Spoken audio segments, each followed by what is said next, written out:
Welcome back. Tonight, we're drifting slowly into the complete lore of the Nightmare Animatronics, those towering shadows that haunt the darkness of Five Nights at Freddy's 4. Born from a child's deepest terrors and the calculated experiments that transformed innocence into mechanical dread, these creatures emerge in the confined spaces of a bedroom where safety dissolves with each passing hour. They are twisted reflections of Freddy Fazbear and his companions, their suits torn and weathered to reveal the cold gleam of metal beneath, eyes burning with crimson intensity, and jaws filled with teeth sharp enough to pierce through the veil between dreams and waking horror. Crafted not merely as phantoms dwelling in troubled sleep, but as tangible constructs within William Afton's hidden facility, they magnified the crying child's suffering through every encounter. From the relentless pranks of an older brother wearing Foxy's mask to the catastrophic bite of 1,983 at Fredbear's family diner, weaving survival into an endless rhythm of fear, where doors, flashlights, and whispered breaths became fragile defenses against the encroaching night. From their first appearance in the game's haunting narrative, to the intricate designs and gameplay mechanics of each figure, to the seasonal variants and deeper connections to Afton's remnant experiments, we'll explore every dimension of this mechanical nightmare, step by careful step. This is the story of how childhood fears and family betrayals became engineered horrors, and how one father's surveillance created a web of dread that still echoes through the franchise's darkest corners. Whether you're discovering these details for the first time, letting familiar patterns draw you deeper into restful contemplation, or simply allowing the narrative to flow over you like a gentle tide as sleep approaches, this will guide you through the complete, unbroken history of the Nightmare Animatronics. Before we begin, feel free to like and subscribe, but only if you enjoy this kind of slow, immersive storytelling that unfolds like a dream. And let me know in the comments where you're listening from and what time it is for you. It's always a quiet wonder to see how the same story weaves through different corners of the world, one hushed night at a time. Let's begin. In the shadowed recesses of Five Nights at Freddy's 4, the Nightmare Animatronics materialize as the primary embodiments of terror, manifesting within the dim confines of a child's bedroom during those endless midnight hours that stretch toward dawn. These imposing figures, distorted echoes of Freddy Fazbear and his band of performers, wear suits riddled with tears and punctures that expose the cold metallic framework beneath, as if years of neglect have stripped away any pretense of cheerful entertainment. Their eyes glow with an intense red luminescence, piercing through the darkness with steady, unblinking focus, while their jaws extend wide to reveal row upon row of needle-sharp teeth that curve inward like hooks designed to grip and tear. Long claws extend from their fingers, each one tapering to a point sharp enough to rend through barriers with mechanical precision, creating an atmosphere of inevitable doom. This design, woven into the game's core narrative, emerges from the crying child's experiences, tormented by his older brother's cruel pranks and haunted by the looming presence of Fredbear's family diner, where animatronic entertainment masks darker truths. Each encounter with these beasts amplifies the child's isolation, as even the Fredbear plush that watches from various corners offers only cryptic, unhelpful words without genuine aid or comfort. This setup, later revealed in sister location through hidden observation rooms and surveillance equipment, transforms what appears to be simple gameplay into a layered exploration of manufactured fear, where the act of closing doors and flashing lights becomes desperate resistance against an overwhelming nightmare. The bedroom itself, initially a space of supposed safety, becomes a testing ground where every shadow might conceal a threat and every sound signals potential intrusion. As the nights progress and the player navigates the bedroom's limited defenses, the Nightmare Animatronics reveal their deeper purpose, functioning not merely as adversarial forces to overcome, but as physical embodiments of the crying child's accumulated trauma and suffering. Their designs draw from and amplify the whispered rumors that circulated through playgrounds about sinister events at Freddy's establishments, where employees vanished and children went missing, creating an atmosphere of pervasive dread. Nightmare Freddy stalks with his spawning Freddles. Nightmare Bonnie approaches from the left hallway with heavy, deliberate steps. Nightmare Chica advances from the right, with her companion Cupcake, and Nightmare Foxy infiltrates through the closet, each carrying distinctive traits that mirror specific elements of the child's daily terrors. The brothers' masked jump scares, executed with cruel precision to maximize fear. The locked back rooms filled with disassembled animatronic parts that suggest violent dismemberment, and ultimately the catastrophic bite that destroys everything. These traumatic experiences find expression through the Nightmare Animatronics' relentless pursuit. Features like Freddy's bed spawning, Freddles that coalesce into a larger threat, or Foxy's closet ambushes that demand constant vigilance, create a rhythm of mounting tension where inaction or delayed response invites immediate doom. Fail to check the bed with sufficient frequency, and the tiny bears accumulate until they summon their progenitor. Or neglect the doors when breathing signals presence, and the barrier between safety and annihilation collapses. Canon sources, particularly the underground facility maps discovered in sister locations' hidden areas, suggest these may transcend mere fever dreams, instead representing physical constructs deployed within Afton's experimental complex, potentially enhanced through illusion disk technology or fear-inducing gas to torment test subjects with calculated precision. The result manifests as an inescapable cycle of vulnerability, where the bedroom's scattered toys and plushies offer false comfort, leading inexorably toward confrontations that echo the bite's irreversible damage, trapping the child in an endless loop of relived agony that neither sleep nor waking can interrupt. Deeper examination reveals how the Nightmare Animatronics function as a crucial bridge, connecting the franchise's early mysteries with its gradually unfolding conspiracy, their existence validated and reinforced across multiple games, including Ultimate Custom Night and Help Wanted, where their mechanics and appearances remain consistent with the original vision. What begins as hideously exaggerated variations, bulky forms wrapped in hole-riddled suits with grotesquely enlarged deadly appendages, evolves into tangible evidence of William Afton's systematic experiments, where surveillance rooms carefully constructed to mimic the child's home environment enable the study of fear's psychological and physiological effects on vulnerable subjects.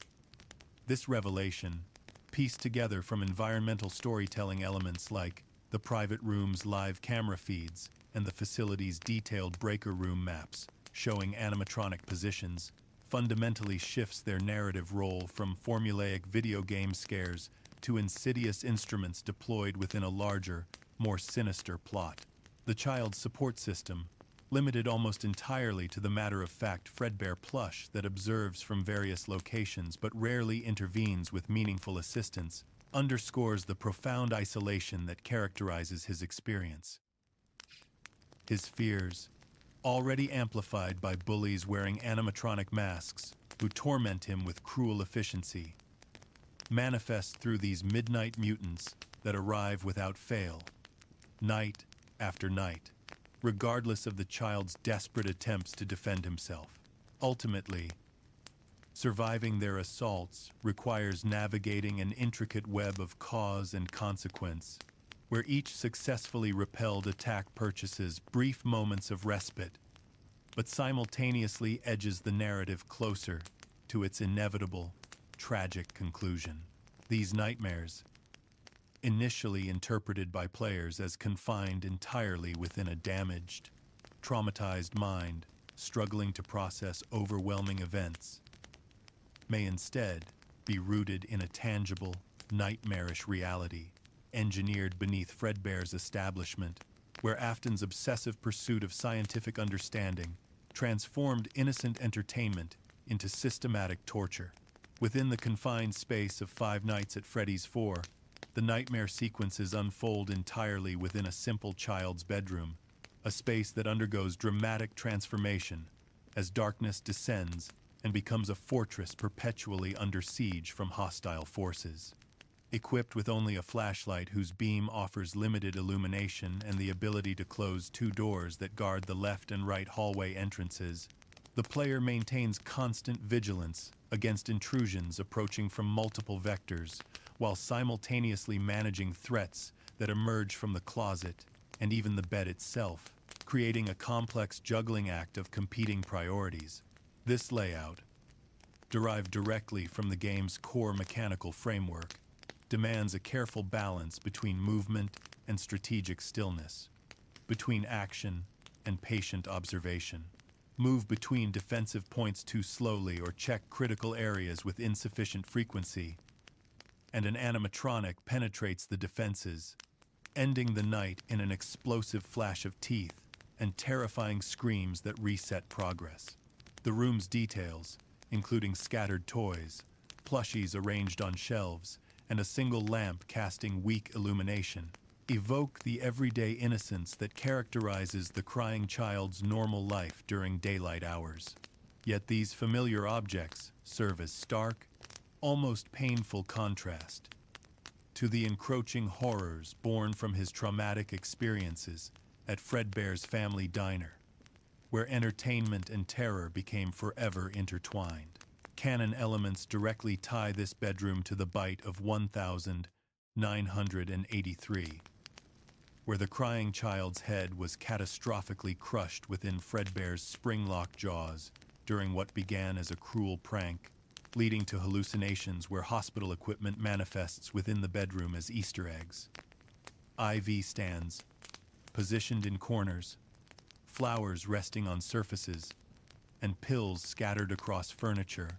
creating a dreamlike overlap between the medical facility where his broken body struggles to survive and the bedroom where his mind retreats. These intrusions force a fundamental reevaluation of what constitutes safety, transforming familiar surroundings into a labyrinth where every shadow conceals potential peril. And survival depends entirely on acute awareness of threats that rarely announce themselves clearly. As the nights progress through their numbered sequence, the bedroom's role deepens and expands, revealing itself not merely as a dreamscape born from trauma and medication, but potentially as a tangible physical site carefully constructed within William Afton's sprawling underground complex, as definitively uncovered through sister locations' hidden maps and surveillance systems. Observation Room 2, clearly labeled in the facility's breaker panel room alongside other designated areas, matches the bedroom's exact layout with uncanny precision, complete with surveillance camera feeds that transmit directly to a private office, housing both the Fredbear plush and a radio communication system, establishing a disturbing connection between observation and the child's experiences. This technological infrastructure explains the child's pervasive, inescapable sense of being constantly watched from unseen vantage points, as though invisible eyes track his every movement and response. The Fredbear plush, previously interpreted as a comforting toy offering reassurance during frightening moments, now appears instead as a sophisticated tool of oversight and control, its matter-of-fact reminders about danger and caution echoing through the space without ever providing genuine escape routes or meaningful assistance. The setup's underlying cause stems directly from William Afton's methodical experiments, where real animatronics, positioned as distinctive dots on the facility's detailed maps, may have been strategically deployed to torment test subjects under controlled conditions, resulting in the nightmares manifesting physical presence rather than existing as pure fantasy or hallucination. Consequences ripple outward through every failed defensive action, as neglecting to manage doors properly or conducting light checks with insufficient frequency invites lethal encounters that directly mirror the child's real-world experiences of bullying, torment, and ultimately, the bite's devastating aftermath. In this carefully controlled environment, The bedroom transforms fundamentally from a refuge, offering protection, into an experimental testing ground, where auditory cues like breathing sounds at thresholds literally dictate the difference between survival and death, fostering an atmosphere of unrelenting vulnerability that pervades every moment. Venturing further into established canon, this setting functions as a crucial bridge connecting intensely personal trauma with broader franchise revelations, such as the illusion disc technology introduced in the Twisted Ones novel, which projects monstrous appearances over ordinary animatronic frames through sophisticated manipulation of human perception. In Five Nights at Freddy's 4, the bedroom's isolation and sensory deprivation dramatically amplify these effects, with the player's complete reliance on flashlight beams to temporarily dispel threats like Freddles or closet lurkers, underscoring just how fragile and unreliable perception becomes under extreme stress. Sister Locations maps, which suggest the bedroom exists as an integrated component within Circus Baby's underground rental facility, add complex layers to our understanding of the space's true nature and purpose. The observation points, quite possibly linked through hidden passages connecting directly to both the child's actual home and Fredbear's family diner, indicate systematic, long-term surveillance designed to fuel the nightmares with precision-targeted fears. This engineered reality leads to inescapable escalation, where neglecting the bed allows Nightmare Freddy to fully form from accumulated frettles, or ignoring the hallways permits Nightmare Bonnie or Nightmare Chica to breach defenses, culminating in the crying child's fate following the bite, where physical trauma and psychological torment become impossible to separate. Help Wanted revisits and preserves these fundamental mechanics through immersive VR recreations that maintain the bedroom's canonical status, while simultaneously highlighting its central role in Afton's obsessive pursuit of remnant and control over life, death, and consciousness itself. Ultimately, this space stands as a microcosm, perfectly encapsulating the series' overarching themes, where everyday objects and familiar environments mask deeper, more sinister manipulations orchestrated by those who view human suffering as merely data to be collected, and each failed defense echoes the irreversible toll extracted by unchecked experimentation, conducted without regard for ethical boundaries or human cost. In the flickering, unstable light provided by Five Nights at Freddy's 4's flashlight mechanic, Nightmare Freddy emerges as a grotesque, nightmarish distortion of the familiar, beloved Freddy Fazbear character, his once cheerful form now transformed into a vessel radiating unrelenting menace and hostility. The animatronic suit clings in ragged patches, brown fabric frayed extensively at every edge and punctured with irregular holes that expose the gleam of metal framework and wiring beneath, as if prolonged exposure to harsh conditions has methodically stripped away any remnant of whimsy or entertainment value. His eyes burn with harsh red intensity, set deep within sockets that seem to pulse with barely contained malice, while his claws taper into sharp, drill-like points capable of rending through physical barriers with mechanical precision and overwhelming force. Rows upon rows of jagged teeth line his gaping maw, their arrangement evoking visceral memories of the bite that perpetually haunts the crying child's fractured consciousness. The moment when Fredbear's jaws closed with crushing force at the family diner. This design, suggested strongly in canon materials as potentially representing one component of William Afton's systematically engineered horrors rather than mere hallucination, serves specifically to amplify and exploit the child's deepest, most primal fears with calculated efficiency. The bulky, deliberately misshapen build ensures that every movement feels ponderous, yet inevitable, transforming simple appearances into harbingers of unavoidable doom that announce their presence through heavy footfalls and displaced air. As a direct result,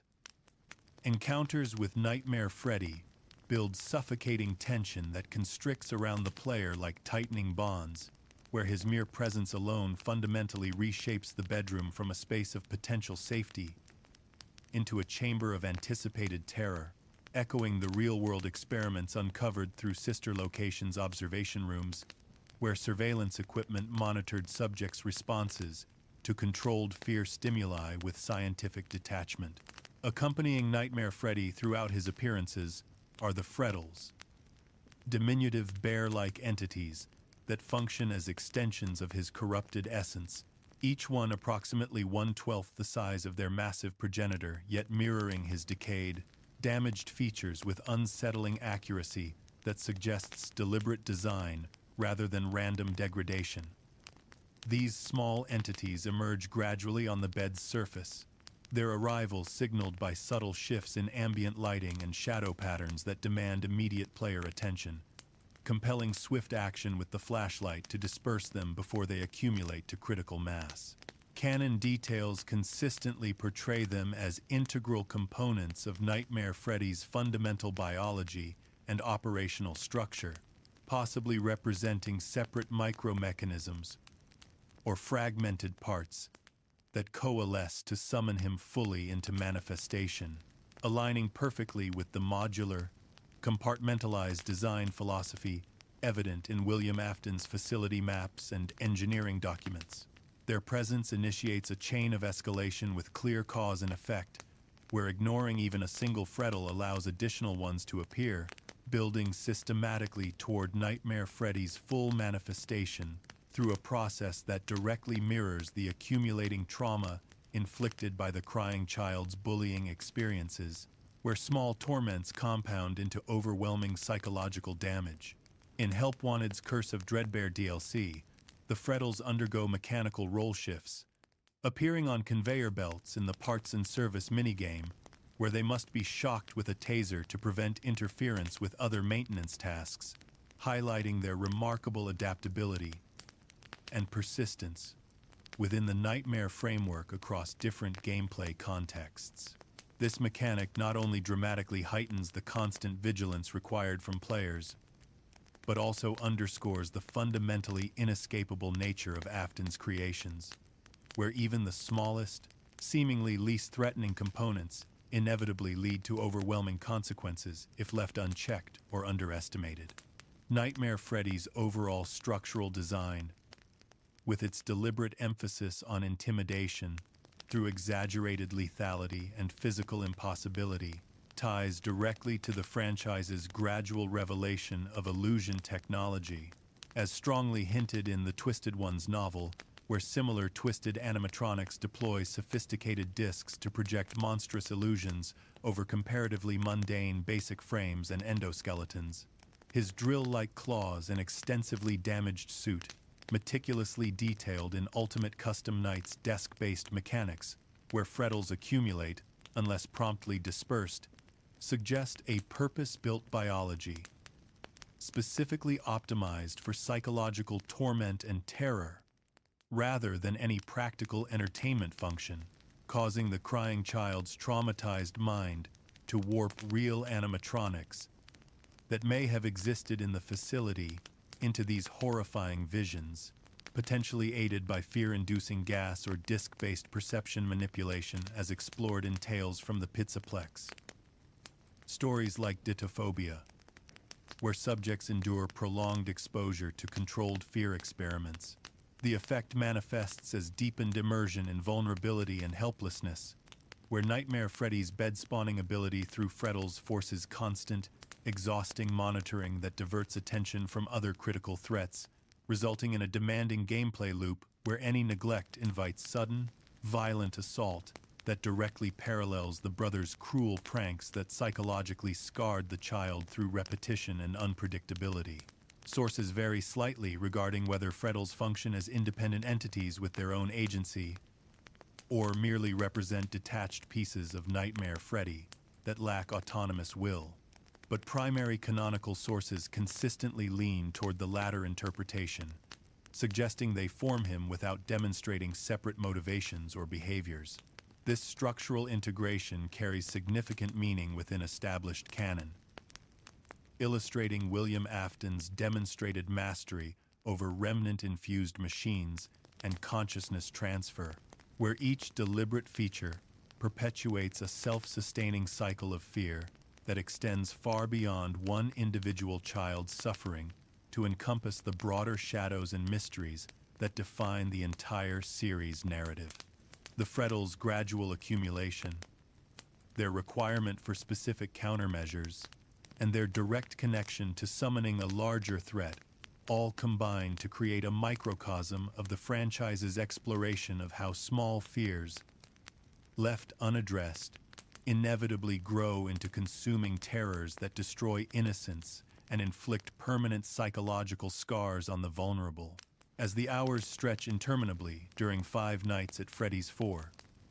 Nightmare Freddy's threatening presence centers almost exclusively on the bed, that deceptively innocent piece of furniture where his arrival begins with the subtle, barely perceptible gathering of Freddles, those small bear-like extensions that creep into view one by one with patient, methodical timing. The player must shine the flashlight directly onto them with precision to scatter the accumulated trio before they reach the critical threshold that fully summons Nightmare Freddy into manifestation, a mechanic demanding constant vigilance amid the bedroom's numerous other simultaneous threats that compete for limited attention and resources. This process, drawn directly from the game's core survival loop that balances multiple competing priorities, stems from the crying child's fractured, traumatized psyche, where unchecked fears, operating without intervention, allow horrors to coalesce from disparate elements into unified, overwhelming threats. Neglect bed-checking responsibilities for even slightly too long, and Nightmare Freddy springs forth in a violent burst of motion, his jump scare definitively sealing that night's failure and forcing complete restart from the beginning. Canon depictions found in sister locations' detailed facility maps position him as one of 4 Nightmare Animatronics, maintained in Observation Room 2, their real physical forms potentially enhanced through illusion disc technology to deliberately provoke such manifestations in test subjects. The cumulative effect builds mounting pressure as each Freddle's persistence steadily edges closer toward catastrophe, mirroring the crying child's hospital-bound delirium following the bite of 1983 at Fredbear's family diner, where consciousness fragments and reality becomes increasingly difficult to distinguish from Nightmare. In this way, Nightmare Freddy's gameplay role fosters a rhythm of quiet, frequent checks where light becomes the sole effective barrier against an overwhelming emergence, leaving the player to constantly ponder the thin, permeable line separating warning from doom, prevention from inevitable failure. Shifting context to help Wanted's faithful recreation, Nightmare Freddy adapts his role significantly, transforming into a relentless pursuer in the hallway navigation level, creeping steadily from behind as the player navigates forward toward the 5 Nights at Freddy's 4 bedroom, while simultaneously avoiding other Nightmare animatronics blocking the path ahead. Forward movement becomes absolutely essential in this modified scenario, as halting progress allows him to steadily close the distance, separating hunter from prey, his imposing form looming progressively larger with each moment of hesitation or delay. This mechanic, rooted firmly in the VR game's adaptation of classic encounters for immersive first-person perspective, arises from the fundamental need to maintain momentum while evading other nightmares that position themselves as obstacles, requiring players to balance the competing demands of moving forward while watching for threats ahead and behind simultaneously. Pause for even slightly too long, and Nightmare Freddy catches up with devastating efficiency, delivering a jump scare that immediately resets progress and forces the entire sequence to restart from its beginning. The Freddles, now reduced to passive, decorative elements adorning his suit rather than active gameplay mechanics, no longer pose direct, independent threats, but continue to underscore his intrinsic ties to the original biology and design, as definitively confirmed in Ultimate Custom Night's shared endoskeleton motifs and design elements. Consequences unfold through layered tension where the hallways deliberately confined,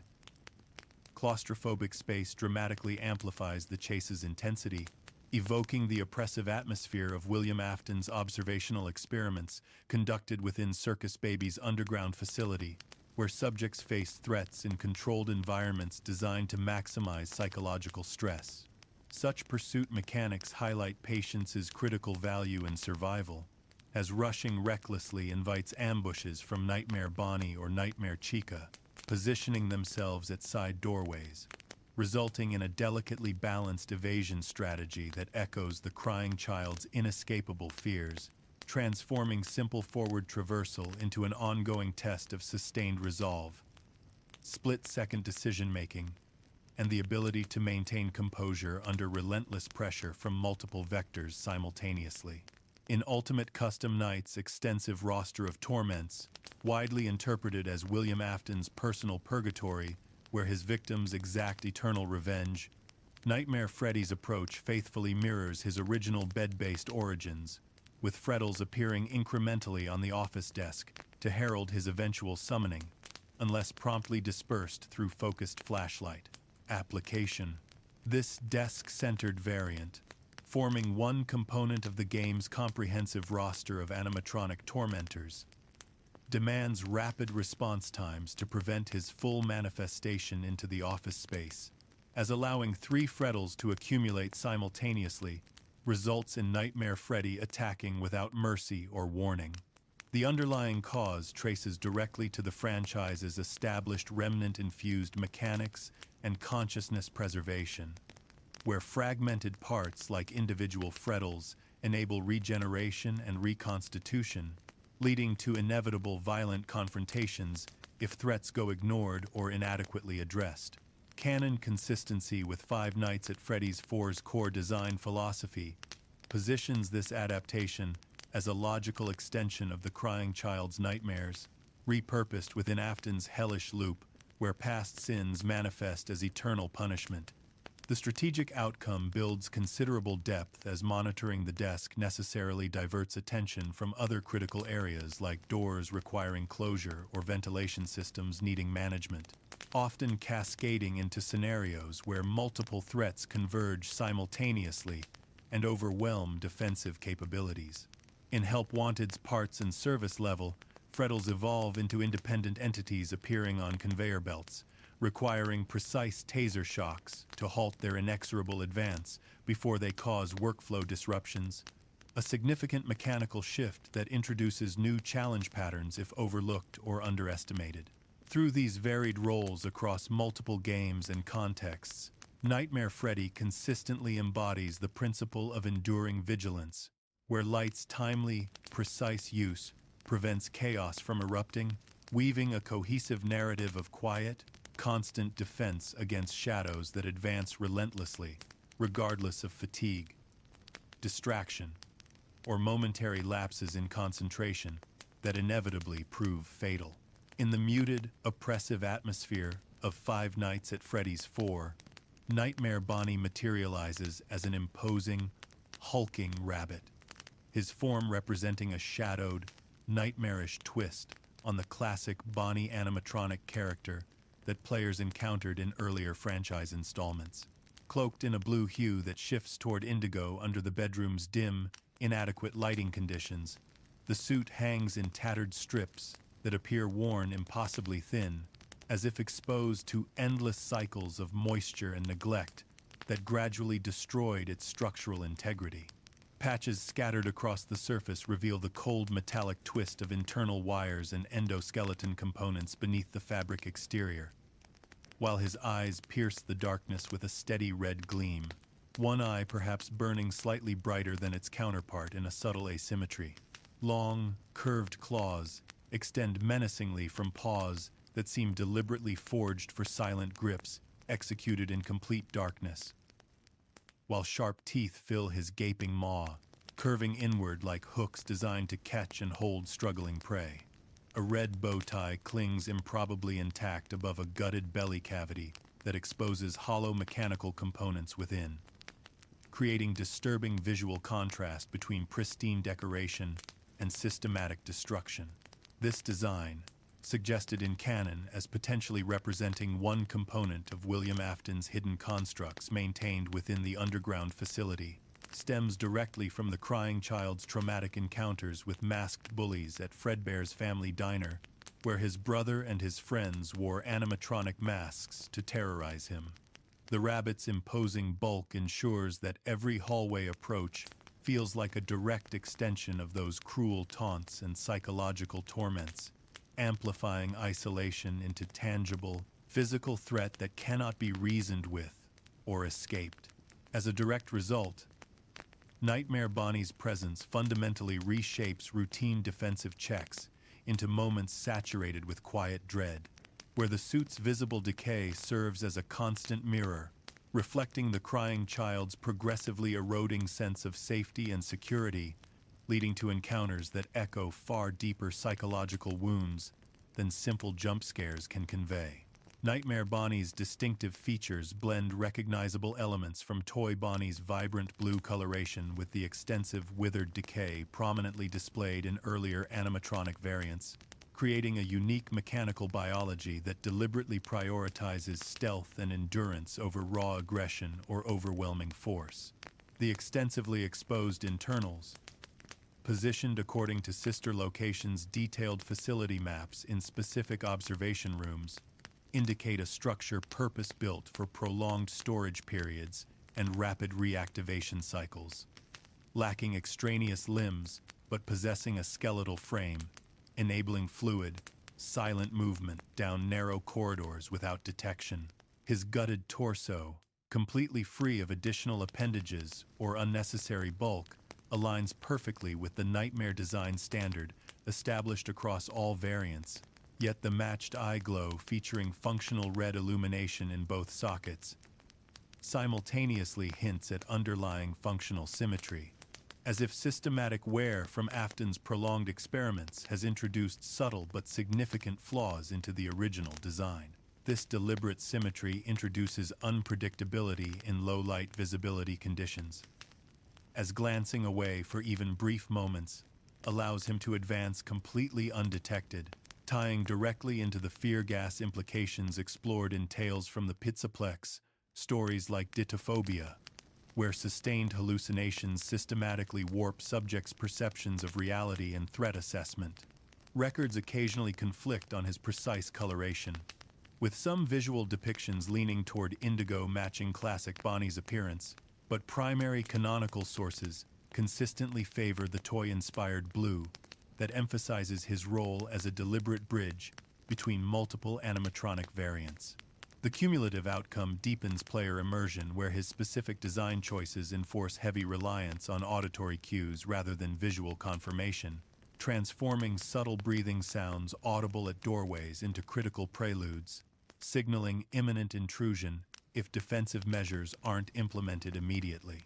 Deeper examination of canon materials reveals how Nightmare Bonnie's misshapen, deliberately unsettling build underscores his designated place among William Afton's suggested creations, with the suit's fraying edges and claw tips evoking real-world physical damage sustained from the underground complex's harsh environmental conditions. Unlike more theatrical nightmares that rely on dramatic presentation, Nightmare Bonnie completely lacks any voice lines, relying exclusively on physical presence alone to instill fear and maintain psychological pressure, a trait remaining consistent across all appearances in Help Wanted and Ultimate Custom Night. The red bow tie's pristine, undamaged state amid surrounding ruin suggests deliberate visual contrast, perhaps functioning as a remnant from happier memories associated with Fredbear's family diner, causing his approaches to evoke not merely immediate threat, but distorted, corrupted familiarity that makes encounters more psychologically disturbing.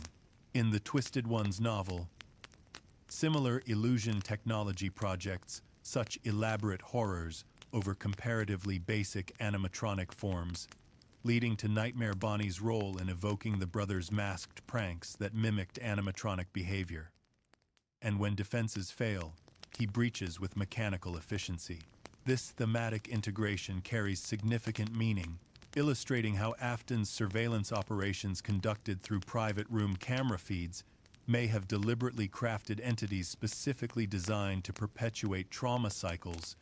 with Nightmare Bonnie's left hallway focus, intentionally dividing player attention and creating cascading scenarios where multiple threats converge simultaneously to overwhelm defensive capabilities. Ultimately, his carefully considered features weave a coherent narrative of subtle erosion, where each visible tear in the damaged suit reflects the crying child's progressively unraveling psychological world, fostering encounters that linger in memory far beyond the immediate screen, creating lasting impressions of vulnerability and inevitable doom. Across the shadowed, threatening expanse of Five Nights at Freddy's 4's primary gameplay area, Nightmare Bonnie consistently emerges as the designated sentinel of the left hallway, his methodical approach marked by heavy, oppressive silence that breaks only with the faint, distinctive rasp of breathing audible at the closed door. The player must listen with intense focus for this critical audio cue, then immediately seal the entrance to drive him back temporarily, a core mechanic rooted in the game's fundamental emphasis on auditory vigilance amid the bedroom's confined, limited defensive options. This design philosophy flows directly from the crying child's home-centered fears, where his brother's cruel pranks involving hiding in closets or behind furniture and leaping out unexpectedly echo perfectly in Nightmare Bonnie's persistent, patient advances toward vulnerable areas, hesitate for even slightly too long after detecting his presence, and he breaches the threshold without resistance, his jump scare representing a swift, violent culmination of unchecked proximity and failed defensive response. Canon materials suggest strong ties to William Afton's real animatronics positioned in sister locations' observation rooms, where such hallway-focused mechanics may have been deployed to systematically test subjects' responses under illusion-enhanced or gas-induced duress, designed to maximize fear responses. The resulting effect shapes a deliberately measured pace, where each successfully repelled attempt purchases brief moments of respite and temporary relief, yet simultaneously diverts critical focus from the bed's accumulating frettles or closet shadows concealing Nightmare Foxy, cascading into potential oversights that invite other nightmares to converge from multiple vectors. Through this quiet, repetitive ritual, the door transforms into a fragile boundary marker,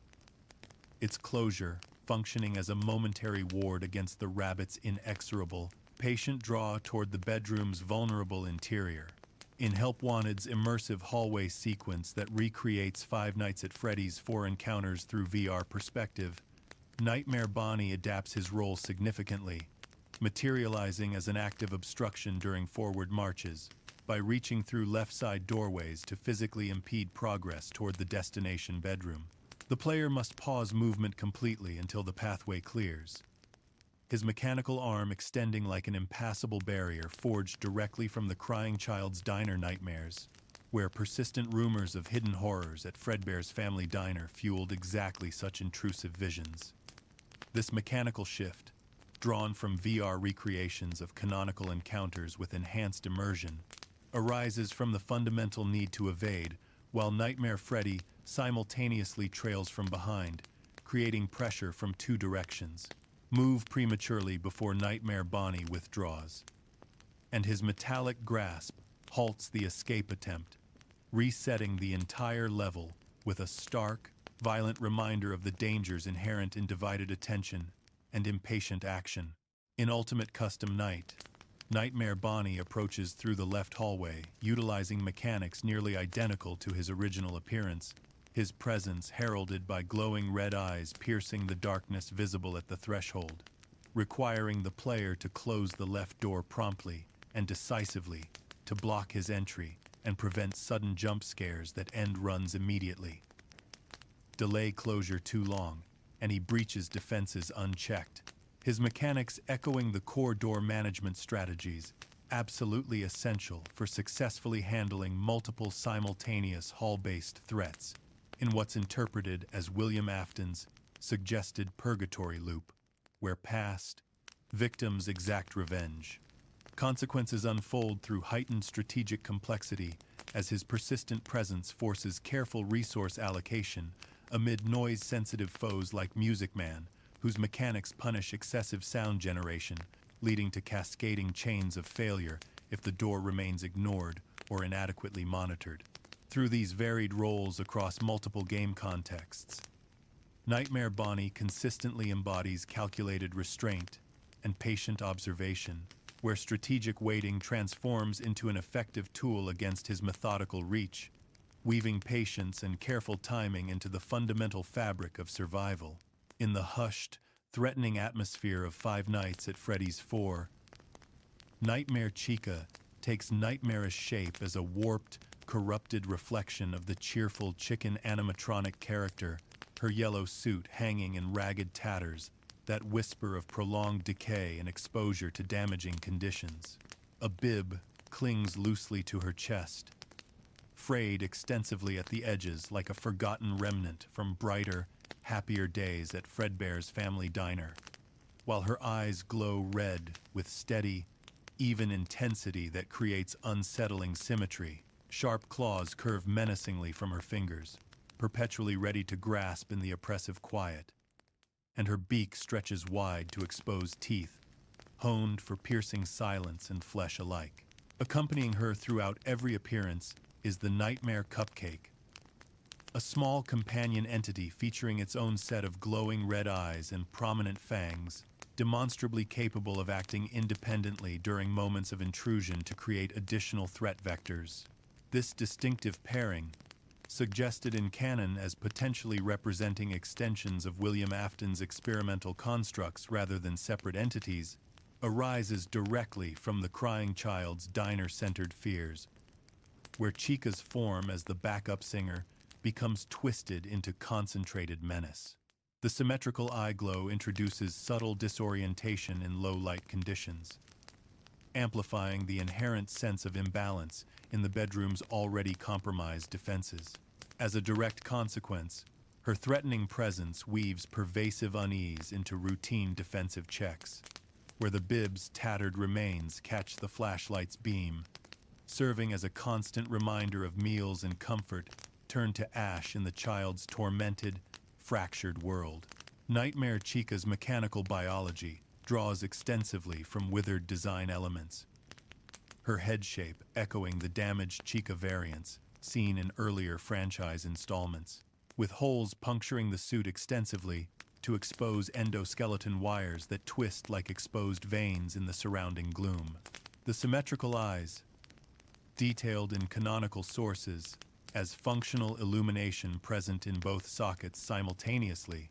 allow for varied visibility cues that make her approaches less predictable amid the hallway's oppressive shadows. Her claws and prominent teeth align perfectly with the established Nightmare design standard, yet the cupcake's modular design enabling separate, independent jump scares suggests a biology built around detachable threats, as mapped in sister location's underground facility, where such animatronics were stored in designated positions. This mechanical detachment appears consistent with William Afton's experimental setups,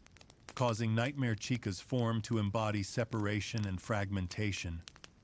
where releasing the cupcake unchecked allows it to strike independently from within the room, mirroring the crying child's profound isolation from meaningful support, like the ambiguous Fredbear plush that watches but never truly helps. Records remain consistent on eye coloration, with primary gameplay materials favoring the symmetry that emphasizes her role in dividing player attention across multiple simultaneous threats. The cumulative outcome deepens strategic complexity as her right hallway focus pairs directly with Nightmare Bonnie's left side approaches, leading to overlooked breaches that cascade into multi-animatronic assaults, overwhelming defensive capabilities. Further embedded in established lore, Nightmare Chica's distinctive features tie directly to illusion technology introduced in the Twisted Ones novel, where sophisticated discs project elaborate horrors over basic frames, explaining her tattered exterior as a veil concealing real machinery observed in Afton's private surveillance rooms. The bib's persistent presence amid surrounding ruin creates deliberate contrast, perhaps evoking the crying child's forced visits to Freddy's establishments, where joy progressively soured into fear. This causes her mechanics to evoke entrapment, as the cupcakes demonstrated Independence Force's dual monitoring that splits attention. In Fazbear Frights, stories like Ditophobia, fear gas parallels enhance such visions, resulting in Nightmare Chica's role as a persistent intruder whose symmetrical eyes can mislead flashlight sweeps. This integration carries significant meaning in canon, illustrating Afton's suggested control through surveillance feeds, where Chica's design perpetuates the bite's trauma, with each repelled advance echoing the diner rumors that psychologically scarred the child. Ultimately, her carefully designed elements craft a narrative of fractured wholeness, where the cupcake's fangs directly reflect the main threat's jaws, sustaining the series' ongoing exploration of hidden perils concealed beneath familiar, seemingly innocent facades. In the still, oppressive depths of Five Nights at Freddy's 4, Nightmare Chica claims the right hallway as her designated domain. Her methodical advance, heralded by the soft, distinctive sound of breathing that lingers just beyond the closed door. The player must carefully heed this critical sound and close the entrance decisively to send her retreating temporarily. A core mechanic that mirrors the left-side symmetry of Nightmare Bonnie's approach, intentionally dividing focus within the bedroom's fragile sanctuary. This approach stems directly from the crying child's diner exposures, where Chica's form as backup singer became twisted into a symbol of encroaching dread. Delay the defensive response even slightly, and she breaches, her jump scare varying by position, with either herself appearing at the threshold or the nightmare cupcake striking from within the room. Canon materials suggest roots in Afton's observation rooms, documented in sister location, where real animatronics may have tested boundary penetration under illusion veils. The effect builds a deliberate cadence where each successfully repelled intrusion offers brief calm, yet simultaneously pulls attention from the bed's accumulating frettles or closet shadows, leading to compounded vulnerabilities that echo the child's playground rumors of hidden perils at Fredbear's family diner. Through this, the hallway transforms into a corridor of measured risk, where auditory precision stands as the sole guard against her persistent claim. Shifting to help-wanted hallway traversal, Nightmare Chica positions herself blocking right-side doorways, her reach obstructing the path to the Five Nights at Freddy's 4-bedroom, while Nightmare Freddy trails from behind. The player must wait for clearance before advancing,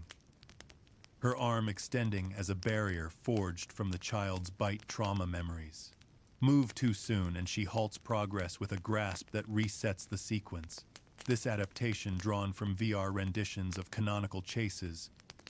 arises from the need to balance evasion amid other nightmares,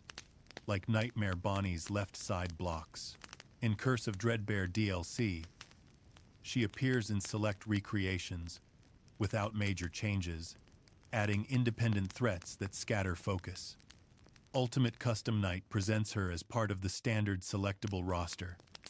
her jaws appearing on both sides of the screen in a slow clamp that threatens to engulf the office. Counter by activating the power air conditioning to blow cold air and repel her, slowing her advance and pushing her back or face the bite as she closes in fully. Consequences layer in environmental awareness, as warmth accelerates her closure rate, tying to broader mechanics like temperature's role in Jacko Chica's attacks, and emphasizing the need for careful heat management amid other threats. Such evolutions highlight endurance where patience averts her grasp, sustaining tension across the franchise's virtual halls. In the dim corridors of Five Nights at Freddy's 4, Nightmare Foxy prowls as a rusted red fox, his form representing a sharpened deviation from the pirate animatronics' familiar guise, with an elongated jaw, crammed full of dozens of pointed teeth that glint like forgotten hooks in the sea's depths. His suit clings in patches of decay, torn and frayed extensively to expose the mechanical sinew beneath, while a large curved hook replaces one hand, its edge curved for silent snags in the quiet. Eyes burn with the same red hue as his nightmare kin, set in a head that tapers to lethal points, making him appear even more angular and predatory amid the bedroom shadows. This design, etched in the game's canon as a direct reflection of the crying child's home torment by his brother in a Foxy mask, stems from those pranks at Fredbear's family diner. The fox's pointier build causes each closet emergence to feel like an extension of those leaps, amplifying the sense of no escape. As a result, his presence reshapes hiding spots into traps, where the hook's gleam catches the flashlight,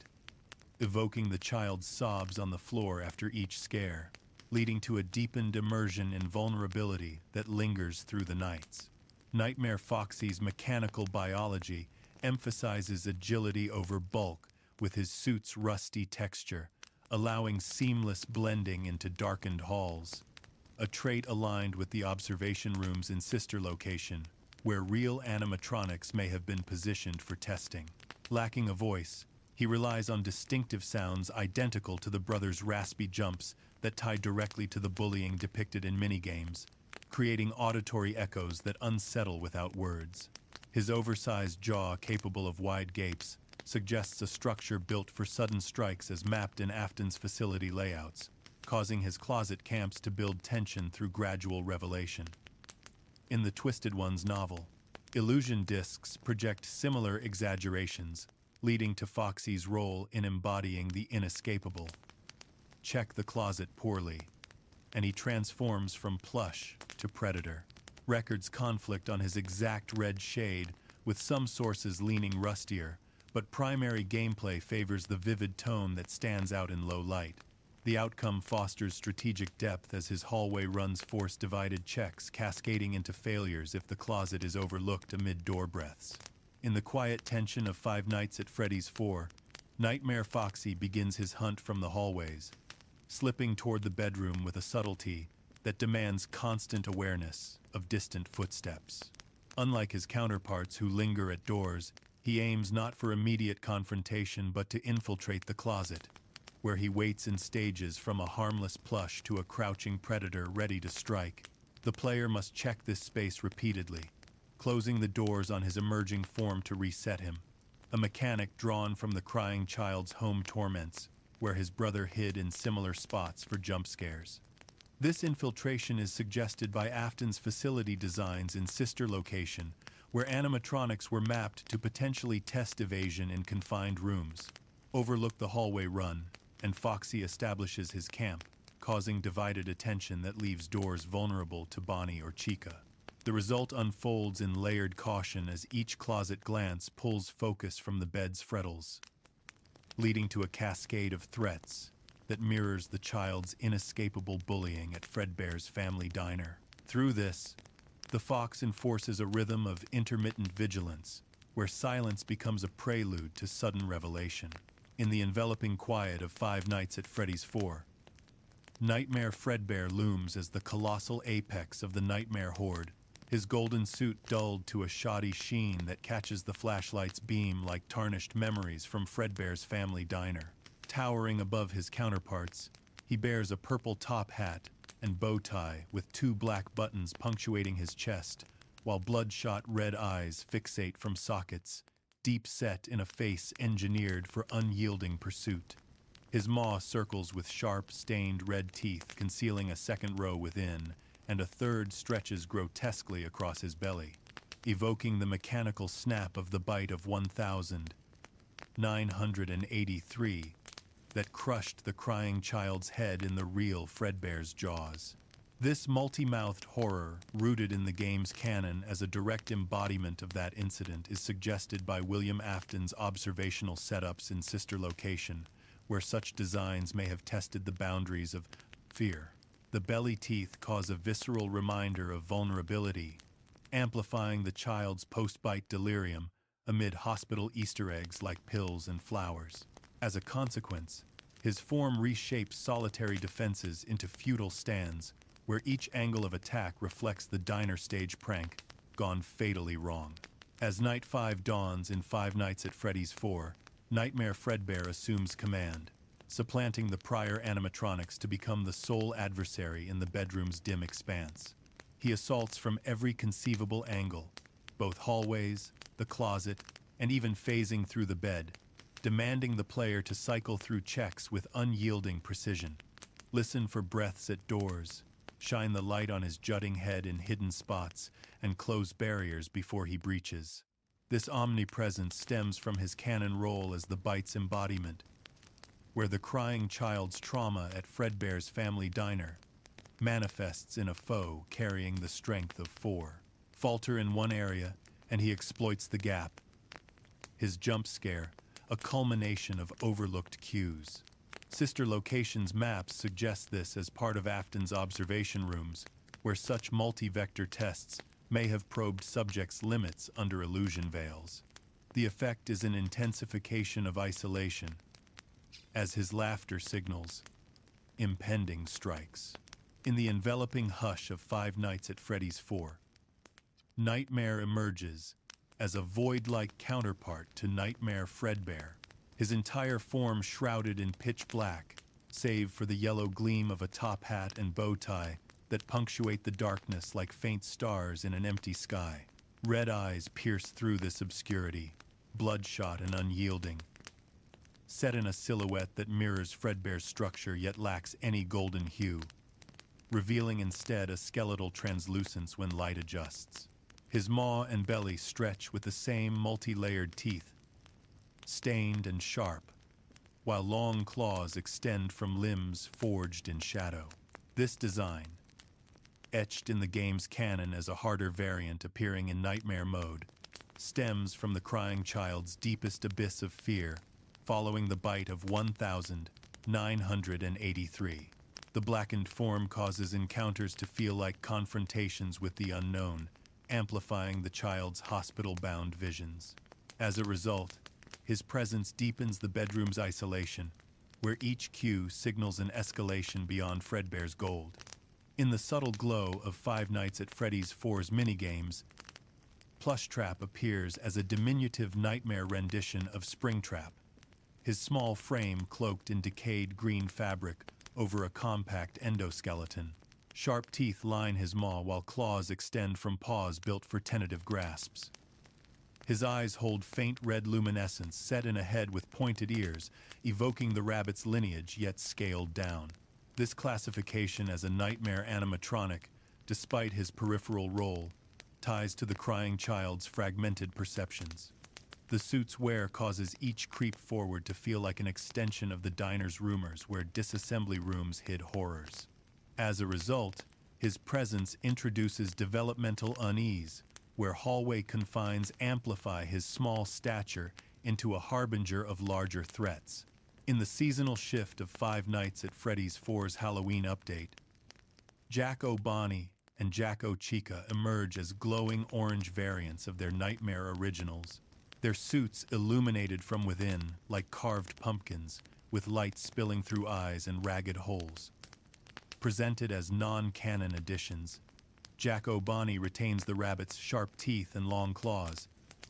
his worn exterior leaning toward toy-inspired blue beneath the fiery tint, while a red bow tie perches intact. Jack-O Chica mirrors this, her tattered bib hanging loosely,